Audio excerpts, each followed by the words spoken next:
The storm in Hawaii falls on the 80th anniversary of the attack on Pearl Harbor. Japanese planes carried out a surprise strike on U.S. military bases on Oahu.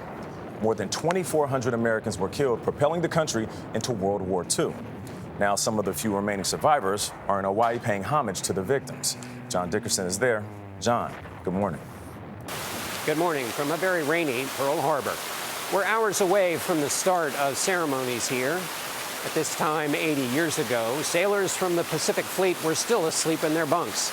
Many of them had attended a band concert the night before. Miles away, out in the Pacific, Japanese submarines and aircraft carriers cut through the waters undetected.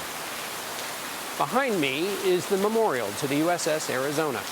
As shortly before 8 a.m., members of its crew saw the skies blacken with Japanese warplanes, some of them flying no more than 40 feet above the ground. The sailors did the best that they could.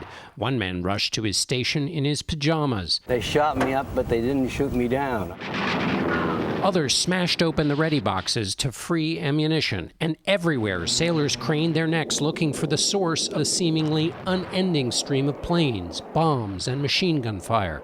When the attack started, Mickey Ganich scaled 60 feet to the crow's nest of the USS Pennsylvania to spot incoming planes. That's where I was, right up in the battle station, the crow's nest, about 70 feet up in the air.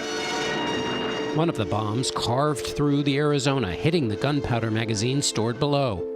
In the explosion, the hull of the 31,000-ton vessel rose out of the water, splitting and sinking to the bottom, where more than 900 sailors are permanently buried. Oil from the ship is still leaking, giving the water at the memorial a technicolor sheen. Those who have served on the Arizona and survived the attack can have their ashes interred there.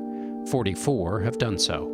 In all, 21 ships were either sunk or gravely damaged, some listing so badly that they sat sideways in the water.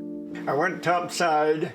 By the time I get topside, the ship was almost ready to capsize. More than 300 planes were destroyed. More than 2,400 United States military and civilians were killed. Around 30 survivors will return today, many of them in their hundreds, recalling the faces of mates who live in their memory as 19 forever. I survived, so I can tell about it. A lot of people cannot. And I figure I'm honoring them by being there and showing my face and spreading the knowledge that I have gained there to other people that I talk to. This is likely to be the last major anniversary of their lifetimes. People walk down the street there and they say thank you for service, and my comment is there, you were worth serving for. Last year, the pandemic kept World War II veterans and survivors of the attack on Pearl Harbor from coming here to commemorate the anniversary. According to the Department of Veterans Affairs, of the 16 million who served in World War II, roughly 240,000 are still living.